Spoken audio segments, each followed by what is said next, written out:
오늘은 내 마음 그리스도의 집이라는 제목으로 같이 은혜를 받고자 합니다. 그것은 로버트 벙어라고 하는 분이 쓴 책의 제목이기도 합니다. 오늘 예수님께서 이제 예루살렘 성에 들어가시고 맨 먼저 예루살렘 성전에 들어가셔서 하신 일에 대한 기록을 보여주고 있습니다.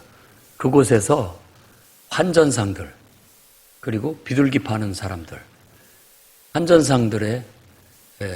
환전상들을 내쫓고 비둘기 파는 상을 뒤집어 엎었다라고 얘기합니다. 겉으로 보면 횡패를 부린 거죠. 요즘으로 말하자면 예배 방해죄에 해당될 수 있습니다. 성전에 와서 이런 짓 하면 예배 방해죄에 걸립니다. 근데 왜 예수님께서 이런 일을 하셨을까? 이런 것들은 우리가 말씀을 좀 살펴봐야 그걸 이해할 수가 있겠습니다. 그분이 자신이 왜 이런 행동을 하는지에 대해서 오늘 읽은 13절 말씀에 기록된 말씀을 통해서 설명을 해주고 있습니다. 기록된 바 내 집은 기도하는 집이라 일컬음을 받으리라 라고 그렇게 얘기했는데, 이 말씀은 이사야 56장 7절 말씀을 인용한 내용입니다. 내가 곧 그들을 나의 성산으로 인도하여 기도하는 내 집에서 그들을 기쁘게 할 것이며, 말씀을 한번 띄워주시기 바랍니다. 이사야 56장 7절, 내가 곧 그들을 나의 성산으로 인도하여 기도하는 내 집에서 그들을 기쁘게 할 것이며 그들의 번제와 희생을 나의 제단에서 기꺼이 받게 되리니 이는 내 집은 만민이 기도하는 집이라 일컬음을 받게 될 것임이라. 이사야가 한 말을 그대로 인용해서 예수님께서 자신이 지금 환전상들을 둘러엎은 일, 그리고 비둘기 파는 상들을 내쫓은 일들을 설명하고 있는 거예요. 왜 환전상들이 성전에 생기게 됐느냐? 그때 당시 로마 화폐가 쓰여지고 있었는데 이방인의 화폐가 성전에서는 통용될 수 없다. 그렇기 때문에 반드시 유대인들의 화폐, 거룩한 화폐만 써야 된다.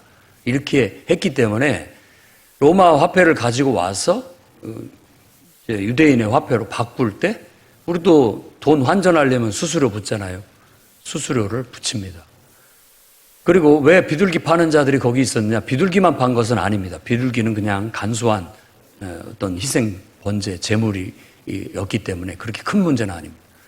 그런데 먼 시골에서부터 예루살렘까지 예배드리러 올 때 양을 끌고 오고 염소를 끌고 오고 비둘기를 가지고 오는 것은 불편한 일입니다. 쉬운 일이 아니에요.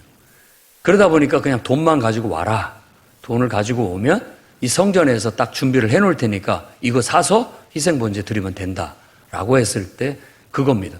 그런데 여러분도 아시겠지만 여러분 마트에서 사는 거하고 관광지에 가서 사는 거하고 틀리죠.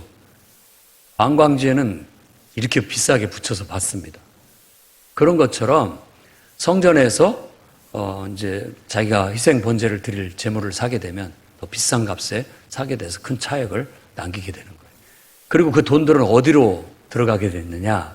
이 돈들은 이제 대제사장들 그리고 서기관들을 통해서 그들이 몰래 유대인들이 그 국가를 예루살렘을 회복하기 위한 독립운동을 하는 독립자금으로 그 돈이 들어가게 됐던 거예요.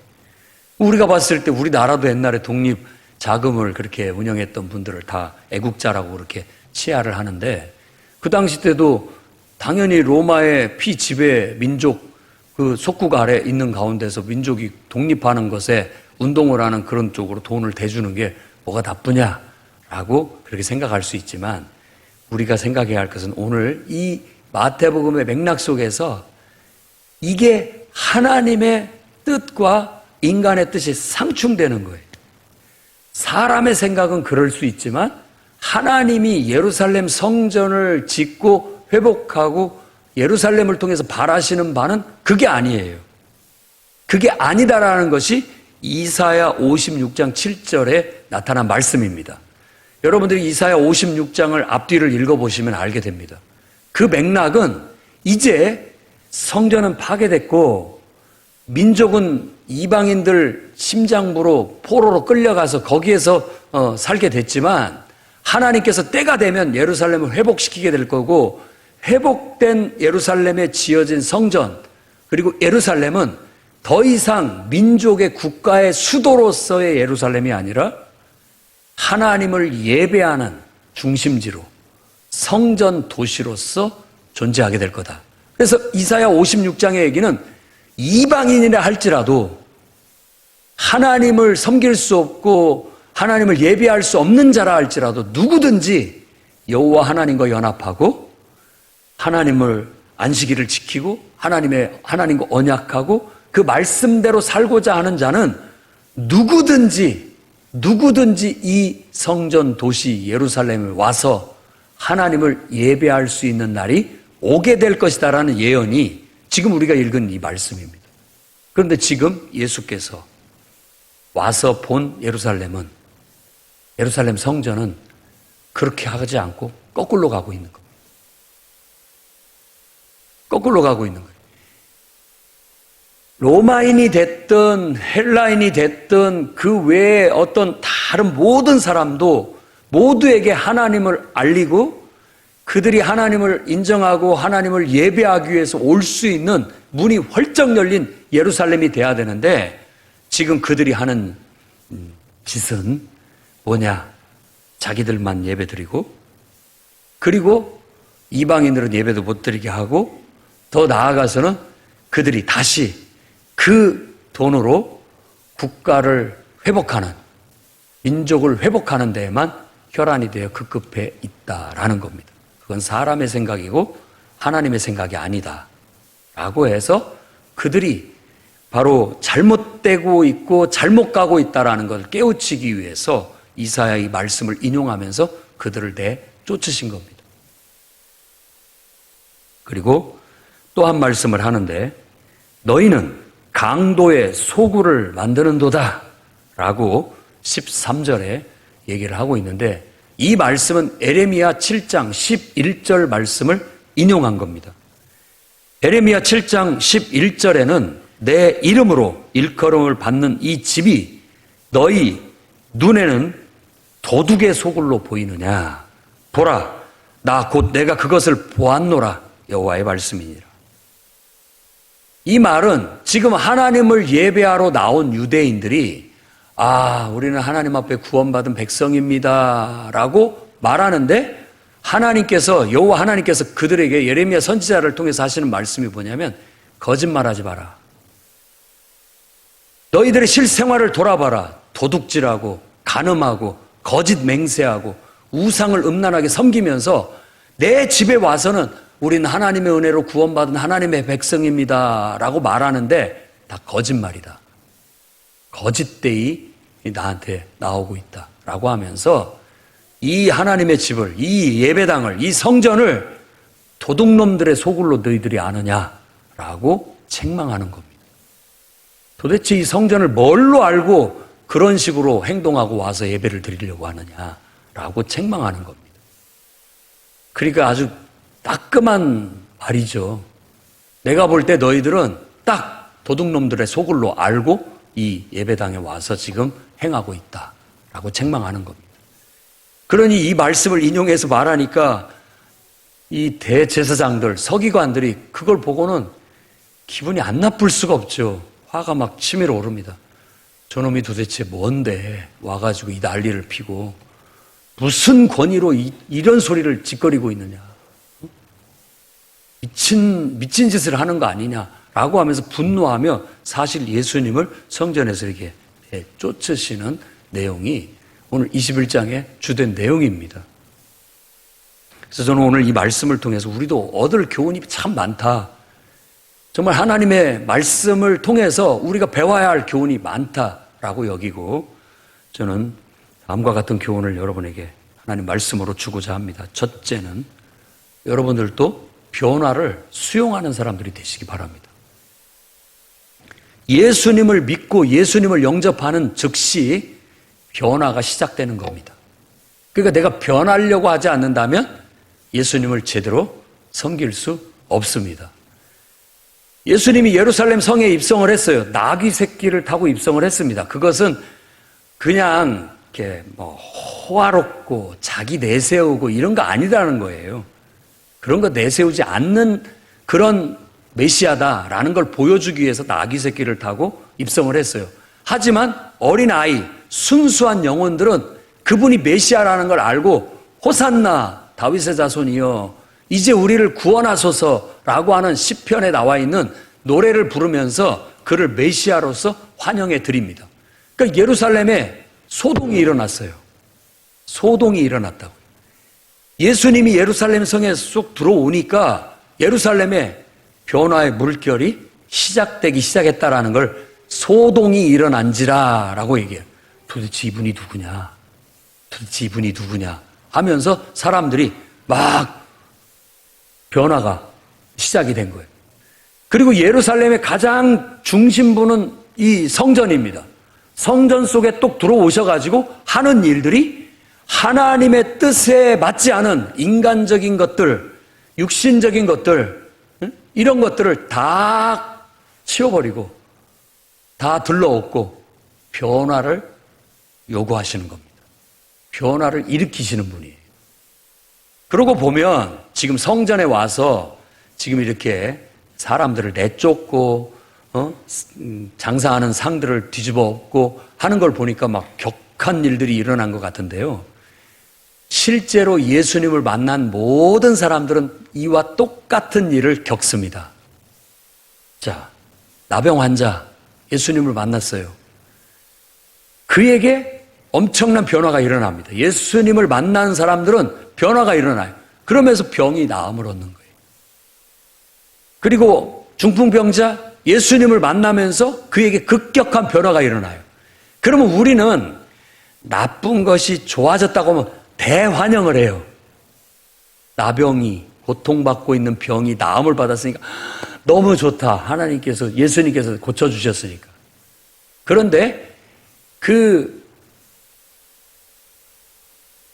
귀신 들려가지고 귀신 쫓아내가지고 돼지들에게 들어가게 해가지고 몰살되게 했던 그 동네에서는 예수님 떠나가 주십시오 라고 했던 것처럼 예수님이 우리 가운데 임하시면 내가 원치 않은 것들을 다 몰아내 주시는, 귀신을 쫓아내 주시고 내가 원치 않는 것들을 몰아내 주시는 축복도 있지만 반대로 내가 움켜잡고 있는, 내가 사랑하는, 내가 좋아하는 그것들도 하나님의 뜻에 맞지 않으면 주님이 그냥 탁 다 뺏어서 제거하려고 하시는 그런 변화를 우리에게 요구하는 거예요. 그럴 때는 사람들이 움켜잡으면서 그걸 왜 이러십니까? 왜 이러십니까? 이럴 것 같으면 나가십시오. 나가주십시오. 이렇게 반응들을 한다는 거예요. 지금 바리새인과 서기관들이 그런 반응을 하고 있는 겁니다. 당신이 뭔데 와서 나한테 이래라 저래라 하시느냐? 왜 여기서 횡패를 부리느냐? 우리가 예수님을 믿게 되면 이 경험을 하게 됩니다. 주님은 우리에게 변화를 요구해요. 정말 우리가 정말 간절히 원하는 병도 고쳐주시고 은혜도 주시고 축복도 주시지만 때로는 우리에게 해롭다고 볼 수 있는 하나님의 뜻에 맞지 않은 이것은 꼭 우리 뽑아내야 되겠다. 이건 고쳐야 되겠다 하는 것들을 우리에게 요구하시는 거예요. 고치라고.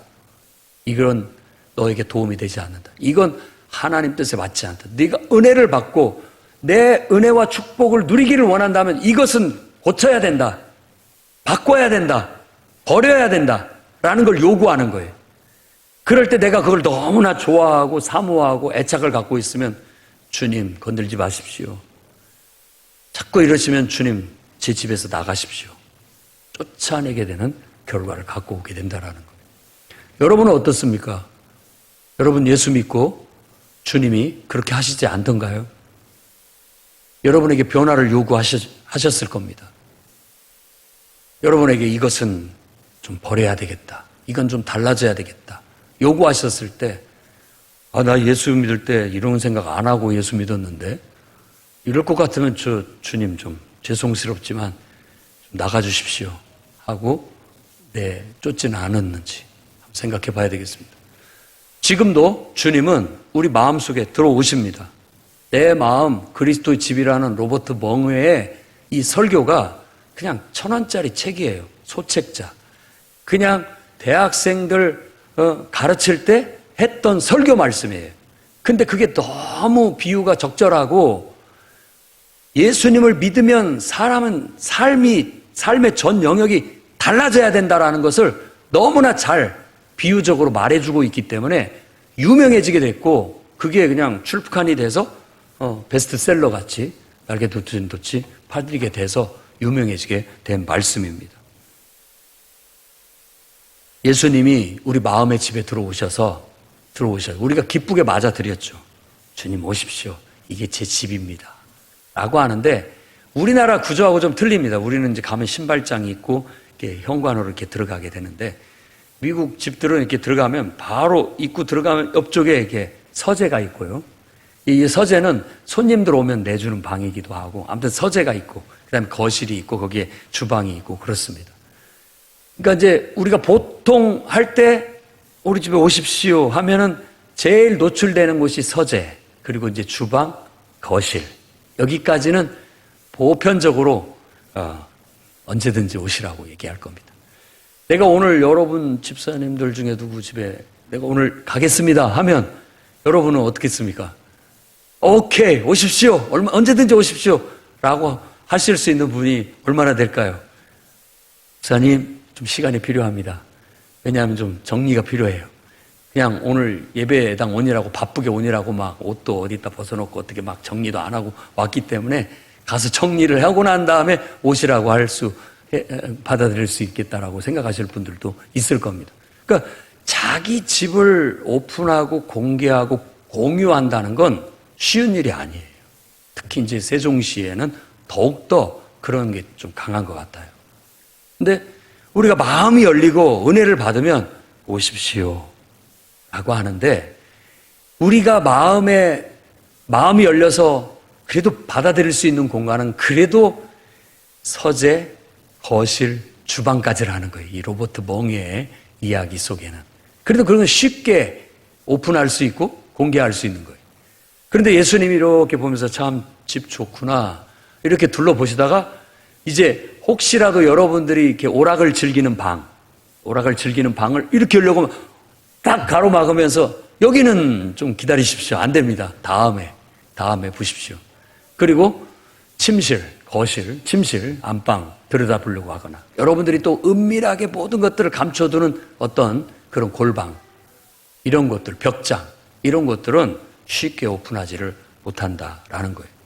그것이 우리가 예수님을 믿는다고 하지만 주님이 우리 속에 들어오셔서 우리의 주인이 되고, 주님이 우리의 모든 삶을 네 삶을 나에게 맡겨라. 그래야만 너에게 내가 뭔가를 해줄 수 있다. 너를 더 나은 인격으로, 더 나은 삶으로, 더 축복된 삶으로 내가 바꿀 수 있다. 사실 우리가 한번 예수님을 영접할 때를 생각해 보시죠. 주님은 나의 구원자이십니다. 나를 구원하실 내 인생의 메시아이고 내 왕이시고 내 삶의 주인이십니다. 내 삶을 주님께 맡기겠으니 주님 내 삶을 맡아서 다스려 주시고 인도해 주십시오. 이게 바로 믿음의 고백이고 신앙의 결단이고 구원을 향해서 나아가고 있는 바예요. 할렐루야. 모든 영광 하나님께. 아멘. 그게 복음의 핵심입니다. 복음의 핵심이에요. 그래서 그걸 내 삶에 얼마만큼 실질적으로 실천해내느냐, 실천하고 사느냐에 따라서 우리의 삶에 천국이 임하느냐, 그렇지 않고 아직도 나는 하나님께 내 삶을 맡기지 못하고 내 힘으로, 내 생각으로, 내 생각대로 살아가고 있느냐의 차이가 되는 거예요. 그것이 알곡이냐 쭉정이냐를 구분짓는 복음의 진리입니다. 복음의 진리예요. 여러분들이 예수님을 믿기로 받아들였다면 이제부터 여러분은 변화되기를 하나님께 수용해 드리셔야 됩니다. 주님 것입니다. 나를 받아주십시오. 이 예배가 뭡니까? 예배는 여러분들이 하나님 앞에 여러분 자신을 드리기 위해서 온 거예요. 근데 한번 생각해 보십시오. 내가 지금 어려움이 있고 내가 바라는 바가 있고 소원이 있어. 하나님 이거 들어달라고 내가 지금 와서 하나님께 부탁하고 있는 거라면 물론 하나님께서 그것도 들어주시고 응답해 주시겠지만 그건 예배가 아닙니다. 예배는 뭐냐면 여러분 자신을 하나님께 내어놓고 주님 내 영혼을 받아주십시오 라고 내 자신을 하나님께 드리고 의탁하는 거예요. 맡기는 거예요. 그 말 속에는 이런 뜻이 있는 겁니다. 주님께 맡겨드리겠사오니 주님 뜻대로 말씀하시고 사용해 주십시오. 내 뜻대로가 아니라 하나님 아버지 말씀 뜻대로 내게 말씀하시고 그 뜻을 내가 도구가 되어 그 뜻을 내가 주님의 일꾼이 되어 그걸 이루어 가겠습니다 라는 고백이 담겨있는 그런 퍼포먼스가 오늘 저와 여러분이 지금 드리고 있는 이 예배의 본질이라는 거예요.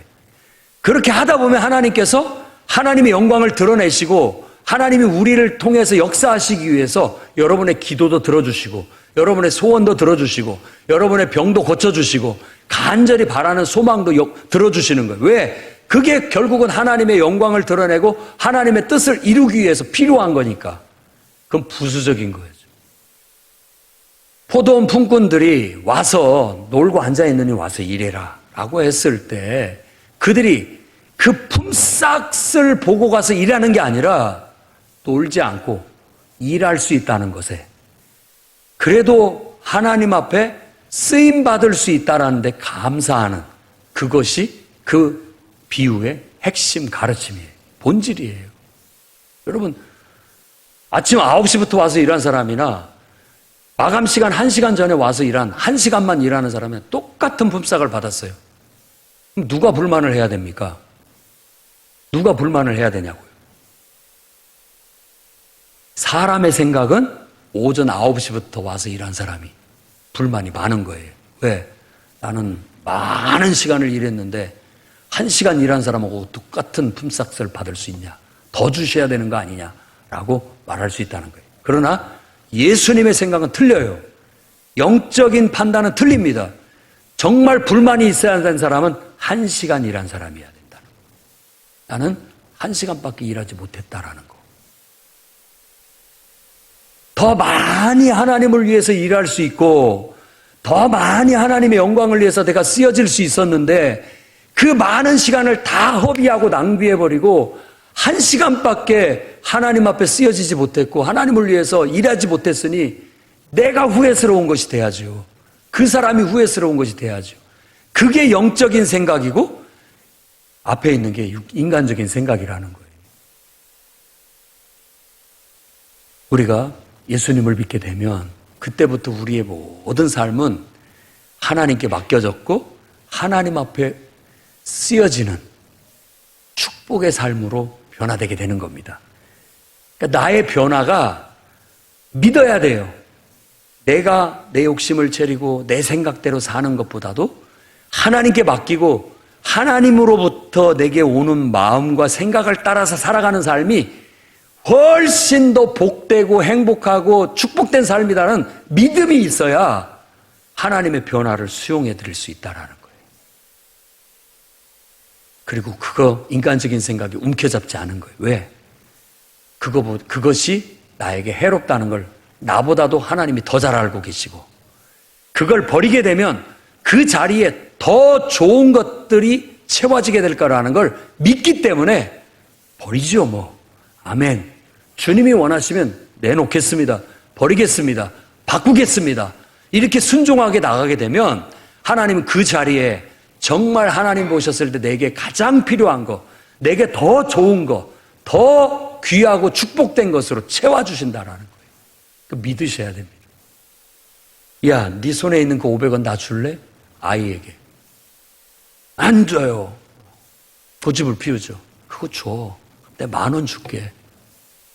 애가 10,000원의 가치를 모르고 그 종이떼기라고 생각을 하기 때문에 안 줍니다. 그러나 그것을 안다면 네, 주는 거예요. 그리고 10,000원을 받는 거죠. 그게 더 큰 거고 더 좋은 거고 더 축복된 거라는 걸 나중에 알겠죠. 그게 우리 주님이 오셔서 우리에게 요구하는 변화의 요구예요. 믿으셔야 됩니다. 주님이 여러분에게 변화되기를 요구하신다면 더 크고 좋은 것을 주시려고 하신다라는 확신이 있어야 그걸 믿고 아멘. 언제든지 말씀만 하십시오. 네. 그거 내가 정말 소중히 여기고 아끼는 거고 꼭 붙잡고 있는 건데 주님이 말씀하시면 내놓겠습니다. 이렇게 맡길 때 결국은 우리 인생의 변화가 일어나게 되고 하나님의 은혜와 축복이 있게 된다는 겁니다. 여러분들도 그렇게 되기를 바랍니다. 어린아이같이 순수한 사람만이 그렇게 할 수 있습니다. 바리새인처럼 인간적인 생각에 사로잡혀 있는 사람은 하나님의 뜻을 읽어낼 수가 없어요. 왜 예수님이 사역하시는 일에 맹인들이 눈을 뜨는 일들을 많이 소개하고 있느냐? 그것은 육신의 눈 먼 것만이 아니라 영적인 눈먼 자들이라는 걸 보여주기 위해서 더욱더 맹인들이 눈 뜨는 얘기들을 많이 해주고 있는 겁니다. 왜? 지금 바리새인이나 서기관들은 하나님의 뜻을 읽어내지를 못하고 있어요. 육신의 눈은 멀쩡해도 영의 눈으로 하나님을 보지도 못하고 하나님의 뜻을 읽어내지도 못하니 영적인 맹인이죠. 예수님의 사역은 눈을 뜨게 하는 일입니다. 교회의 사역은 여러분들의 영의 눈을 뜨게 하는 일입니다. 여러분의 눈을 뜨고 있지만 하나님을 보지도 못하고 있고 하나님의 뜻을 깨닫지도 못하고 있으니까 자꾸 하나님의 변화를 요구하는데도 불구하고 여러분 생각에 빠져가지고 싫습니다. 냅두세요. 이렇게 살게. 냅두세요. 좀 괴롭히지 좀 마세요. 자꾸 이러시면 주님 떠납니다. 주님 버립니다. 나가주세요. 라고 나가는 거예요. 여러분 중에는 그런 자가 하나도 없기를 바랍니다. 어린아이처럼 순종하고 기뻐하고 정말 그 천국의 은혜와 축복을 다 여러분 것으로 받을 수 있는 그런 순수한 믿음의 사람들이 되기를 주의 이름으로 축원합니다. 두 번째로는 여러분 첫 번째 변화를 수용하라고 말씀드렸고 두 번째는 그리스도의 몸으로서 여러분 기능하시기 바랍니다. 교회는 그리스도의 몸이에요. 교회는 그리스도의 몸입니다. 오늘 여러분들에게 왜곡된 교회관들이 있다면 그 왜곡된 교회관을 고치시기를 바랍니다. 고치시기를. 자, 교회가 그리스도의 몸이다라고 얘기하는데 교회를 누가 세웠느냐? 이 베드로가 주는 그리스도시요 살아계신 하나님의 아들이십니다 라고 했을 때 그래, 그걸 알게 한 것은 사람이 아니다. 하나님이다. 내가 네 반석 위에 이 신앙 고백 위에다가 내 교회를 세우리니 음부의 권세가 이기지 못한다. 분명히 말씀했습니다. 예수님께서 이 신앙의 고백 토대 위에 내 교회를 세우겠다고. 내 교회를 세우겠다고. 그게 교회입니다. 그러니까 예루살렘 성전은 기능을 다했어요. 제 역할을 못하고 있어요. 그리고 그 성전을 헐고 예수님은 이제 그 성전 위에 예수님이 예수님을 믿는 믿음이라는 토대 위에 세운 새로운 교회를 세웠어요. 그게 이제 정말 진정한 의미에서 선지자들이 예언한 예루살렘의 회복, 성전의 재건축이라고 말할 수 있는 겁니다. 믿음 위에 세워지게 된 겁니다. 그리고 에베소서에 바울이 얘기합니다. 교회는 그의 몸이니 만물 안에서 만물을 충만케 하시는 자의 충만이니라. 할렐루야. 교회가 뭐냐? 예수님께서 인간이 되어 이 땅에 오셔서 그분의 하나님의 역사와 뜻을 일으키셨다면 이제는 그분은 승천하시고 교회를 세워서 교회가 예수님을 대신해서 그분의 몸이 돼서 그분의 사역을 하는 거라고 얘기하고 있는 거예요.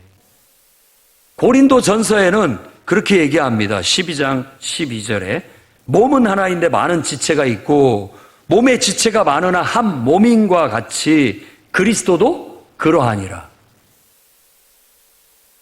우리가 유대인이나 헬라인이나 종이나 자유인이나 다 한 성령으로 세례를 받아 한 몸이 되었고, 이 한 몸이 되었다라는 건 우리가 교회에 소속해서 교회의 지체가 됐다라는 뜻입니다. 다 한 성령을 마시게 하셨다라는 말은 성령의 인도함을 따라 한 몸처럼 주의 일을 한다라는 뜻입니다. 여러분, 건전한 교회가는 내가 예수님을 믿으면 자연스럽게 주님의 몸의 지체로서 붙어 있는 겁니다. 따라서 해보세요. 붙어 있어야 된다. 가지가 나무에 붙어 있어야 열매를 맺는 것처럼 여러분들도 교회에 소속되어 붙어 있고 한 몸처럼 성령의 인도함을 따라 하나님의 일을, 하나님의 사역을 할 때 여러분의 인생에 열매가 맺히는 거예요. 만일 그렇지 않으면 그 포도원 품꾼의 비유처럼 지금 저 바깥에서 할 일 없이 놀고 있는 거예요. 시간 낭비하고 있는 거예요. 야, 뭐 하고 있느냐? 지금이라도 와서 우리 포도원에 와서 일해라 라고 하는 것처럼 지금 주님은 계속해서 영혼들을 부르시고 주님의 몸된 지체 속에 붙어 가입하게 하시고 그 속에서 기능하기를, 자기 역할을 하기를, 그래서 하나님의 뜻이 이루어지고 하나님의 영광이 나타날 수 있도록, 그래서 자신의 삶의 열매가 맺어질 수 있도록 하라고 주님이 부르고 계시는 거예요. 예루살렘 성에 입성했습니다. 주님이 가니까 변화를 요구하는데 변화를 못 받아들이니까 주님 나가십시오라고 하지만 사실 변화를 받아들일 때 변화를 통한 하나님의 역사가 일어나는 거예요. 일이 일어나기 시작하는 거예요. 하나님의 능력이 나타나고 하나님의 역사가 일어나게 되는 거예요. 야, 하나님 살아계시지 않는 것 같아. 하나님은 그냥 뭐 우리 기도도 안 들어주시고 기적도 안 나타나고 능력도 안 나타나고 그게 누구 문제입니까? 하나님이 능력이 없으시다? 아니죠. 내가 하나님 앞에 딱 달라붙어서 가지가 나무에 붙어서 하나님의 능력에 접근하고 그 능력을 받아서 내 삶의 열매가 나타나야 되는데 붙어있지를 않으니까, 그분으로부터 능력을 공급받지를 못하니까 기적도 없고 기도 응답도 없고 역사도 없고 은혜도 없고 축복도 없는데 그걸 누구 탓이라고 하는 겁니까? 오히려 우리는 주님 앞에 나가서 주님, 우리 믿음 없음을 불쌍히 여기십시오. 주님은 많은 믿음을 요구하는 게 아니다. 겨자씨 한 알, 그 작은 겨자씨 한 알, 네 마음속에 하나님을 사랑하고 하나님을 의지하고 하나님의 감동을 받아서 하나님이 주신 눈곱만큼의 조그만한 하나님의 말씀이라도 그 말씀이 하나님 말씀이라면 그대로 믿고 순종하면 그 말씀이 열매를 맺는다. 열매를 맺는다. 오늘 여러분 예배 드릴 때 여러분 마음속에 성령의 감동을 따라서 이렇게 뭔가 생각나는 것이 있으면 즉각 가서 행동하십시오.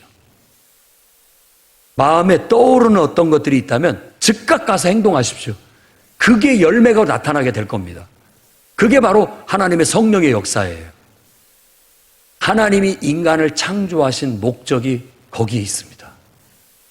하나님의 형상을 따라 우리를 지으신 것은 우리 마음속에 하나님께서 생각을 주시고 소원을 주시고 뜻을 주셔서 우리의 인격과 우리의 힘과 능력을 가지고 그걸 이루어내는 하나님의 자녀의 삶을 살라고 하나님 우리를 하나님 형상으로 창조하신 거예요. 그런데 우리는 지금 그런 우리들의 인생을 지금 강도의 소굴로 만들어버린 겁니다. 강도의 소굴로 만들어버렸어요. 강도, 에레미야 말씀을 하면 도둑놈의 소굴로 만들었다라고 했는데, 하나님의 영광을 위해 하나님의 뜻과 역사를 이루기 위해서 쓰여져야 할 인생이 하나님의 것을 다 도둑질해가지고 내 자신을 위해서만 살고 있다라는 거예요. 말라기서 선지자의 말처럼 너희가 내 것을 도둑질하면서도 언제 우리가 주님 것을 도둑질했냐고 하는데, 하나님의 영광을 위해서 내 자신이 정말 하나님이 주신 마음과 생각과 말씀과 이런 것들을 행동해서 그분의 열매를 맺어내지 못하는 것 그 자체가 결국은 내가 내 생각, 내 욕심, 내 하고 싶은 것만을 위해서 사는 인생은 어쩌면 하나님의 것을 도둑질하는 것이고 내 자신을 도둑놈의 소굴로 만드는 것이고, 만일 교회도 그런 식으로 신앙생활을 하고 교회 생활을 한다면 이 교회도 도둑놈 소굴이 되는 것이죠. 하나님의 뜻을 이루는 게 아니에요. 그냥 자기 일을 드러내고 자기 생각을 관철시키고 뭔가 자기 일을 하기 위해서 그런다면 이건 세상 단체지 교회는 아니라고 볼 수 있는 것이죠. 우리는 그리스도의 몸이고 지체의 각 부분이라는 걸 아시기 바랍니다. 여러분들이 정말 예수를 믿는다면 그리스도의 몸을 볼 줄 알아야 되고 그 몸 속에 내가 한 지체라는 걸 인지해야 되고 그 지체로서의 자신의 역할을 해주셔야 돼요. 장로님은 장로님의 역할을 해주셔야 됩니다. 집사님은 집사님의 역할을 해주셔야 되는 거예요. 뭐 하고 있는 겁니까? 자기 본분이 뭔지도 모르고 자기 할 일들을 하지 않으면서 주님의 몸을 그 업신 여기는 거 아니고 무엇이겠습니까? 주님이 여러분 이곳에 찾아오신다면 지금 뭐들 하고 있느냐? 이곳이 무슨 강도의 구렬이고 세상 단체인 줄 알고 있느냐라고 뭐라고 하지 않겠습니까? 이게 정말 내 몸이 맞는지, 정말 이곳을 하나님의 몸이요 하나님의 전으로 알고 예배하고 있는지, 이곳에서 하나님의 뜻을 이루고 하나님의 역사를 이루고 있는지, 아니면 딴짓들 하고 있는지 돌아보라는 겁니다. 주님이 그걸 보고 그냥 넘어가시지는 않을 겁니다. 다 둘러 엎으실 것이고 다 내쫓으실 겁니다. 왜? 그건 아니니까. 그들은 눈이 멀어서 지금 예수님이 오셨는데 그분이 인간이 돼서 오신 하나님인 줄 몰라요. 정말 자기들이 예배하고 자기들이 온 세상에 알리려고 하는 그분이 눈앞에 왔는데도 눈이 멀어서 그걸 못 봅니다. 그리고 자기들이 하는 일들이 지극히 자기중심적이고 민족중심적이고 이기적이고 사람의 일이라는 것을 몰라요. 그걸 하나님의 일인 줄 착각하고 있는 거죠. 여러분들도 한번 교회 생활을 하고 주님을 섬길 때 곰곰이 돌아보십시오. 자꾸만 여러분의 일을 하려고 하지 않는지, 자기를 드러내려고 하고 있지는 않은지 생각해 보셔야 됩니다. 교회는 그리스도의 몸으로서 존재하고 기능하고 자기의 본분과 역할을 각 지체들이 제대로 해줄 때 이게 하나님의 영광이 드러나고 하나님의 역사가 이루어질 수 있다라는 겁니다. 세 번째로는 모든 것을 주 예수의 이름으로 하고 하나님께 영광을 돌리라는 겁니다. 골로새 3장 17절 말씀을 같이 한 목소리로 읽어보겠습니다. 시작.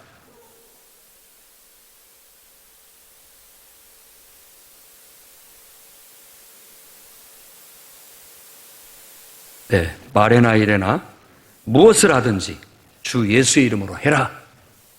주 예수의 이름으로 하라는 말이 무슨 말이냐? 예수의 이름으로 뭐 합니다. 예수의 이름으로 뭐 합니다. 이게 아니라 예수의 이름으로 하라는 말은 주의 일로 하라는 겁니다. 주의 일로, 하나님의 일로 하라는 거예요. 예를 들어볼까요? 오늘 예수님께서 바리새인들이 와가지고 화가 막 나가지고 도대체 당신 뭔데 와가지고 이런 짓을 하는 거야? 누가 시킨 거냐? 누구의 이름으로 하는 거냐? 누구의 권위에 의해서 하는 거냐? 라고 묻는 거예요. 그럼 나도 하나 묻자. 너희들이 요한의 침례가 하늘로부터 하나님께로부터 온 거냐? 사람에게로부터 온 거냐? 답변해봐라 라고 묻습니다. 답변은 쉬워요. 하나님께로부터 온 겁니다. 그럼 왜 순종하지 않았느냐? 라고 말할 거란 말이에요. 그러니까 말을 못해요. 그렇다고 해서 그 사람으로부터 온 것 같은데요? 라고 말하면 다 요한은 하나님의 선지자로 다 인정하고 있는데 자기들만 그걸 부정하는 것이 되니까 그것도 말을 못합니다. 나도 말을 안 하겠다 그럼. 여러분의 하는 일들이 하나님께로부터 온 겁니까? 아니면 여러분들이 하는 일들이 사람에게로부터 온 거고 사람의 일입니까? 주 안에서 신앙생활을 하고 주님을 섬기고 교회를 섬기고 주의 일을 하는데 주의 일을 하십시오. 주의 이름으로. 거기서 벗어나면 안 됩니다. 그게 벗겨지면 안 돼요. 어쩔 때 보면은 우리가 늘 이 백지장 한 장 차이 같아가지고 주님을 위해서 일한다고 하면서 자꾸만 사람의 일처럼 해요. 인간적인 일처럼 한다고요. 말하는 것도 정말로 마음이 아픕니다. 사람의 일처럼 말해요. 사람으로는 할 수 없지만 하나님으로는 할 수 있다. 이것이 하나님께로부터 말미암은 거라면 하나님이 하실 것이라는 믿음의 소리를 해야 되는데 이거 우리가 어떻게 합니까? 이게 인간적인, 이게 그러면 인간의 일입니까? 세종시에 교회를 세우고 이곳에 복음을 전파하고 너에게 맡겨준 영혼들을 구원받게 하고 하나님 백성 되게 하고 천국 백성 되게 하라는 하나님의 일이 어쩌다가 사람의 일이 됐습니까? 우리의 돈으로, 사람의 돈으로 하는 것 같고 우리의 능력으로 사람의 일로 하는 것 같다면 지금 사람의 일로 생각하는 거예요. 바리새인이나 서기관이나 똑같은 거예요. 우리가 거듭나야 됩니다. 예수님 변화를 요구하니까 거듭나야 돼요. 주의 일이라면 내 눈에 불가능해 보이고 내 눈에 이건 정말 어려워 보인 거라 할지라도 주님이 말씀하셨다면 그냥 우리가 할 일은 그걸 어떻게 합니까? 이렇게 따지는 것이 아니라 아멘. 하나님 말씀이라면 순종해 나가겠습니다.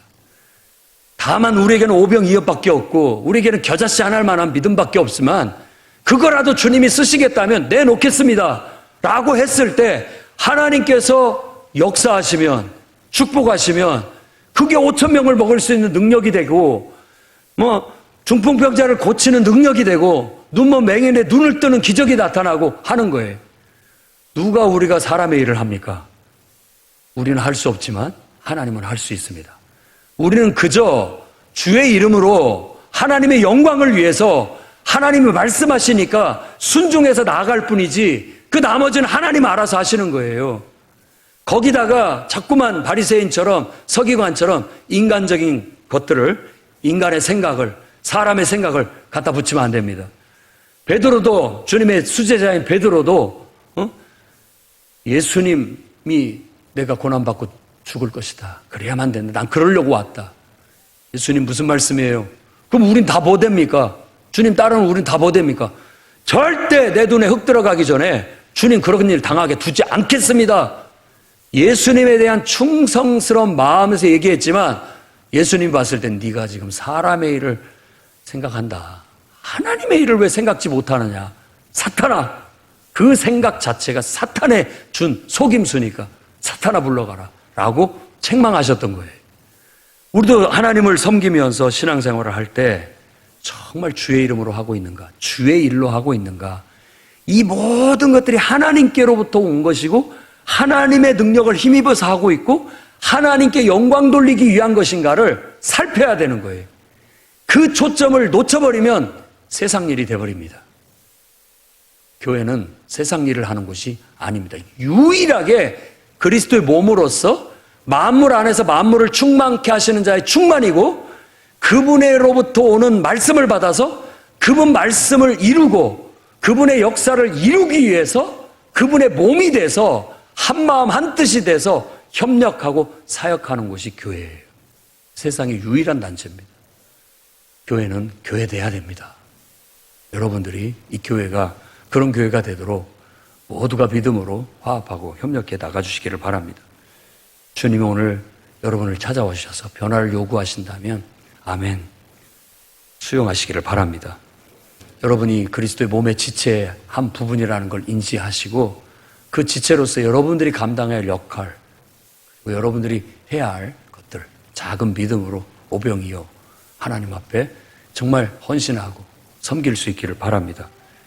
모든 일이 주의 이름을 한시도 놓치지 말고 잊어버리지 말고 모든 것들을 주의 일로 하고 하나님께 영광 돌리는 그런 성숙한 이 마지막 때 알곡 신자들이 다 되시기를 주의 이름으로 축원합니다. 기도하겠습니다. 거룩하신 주님,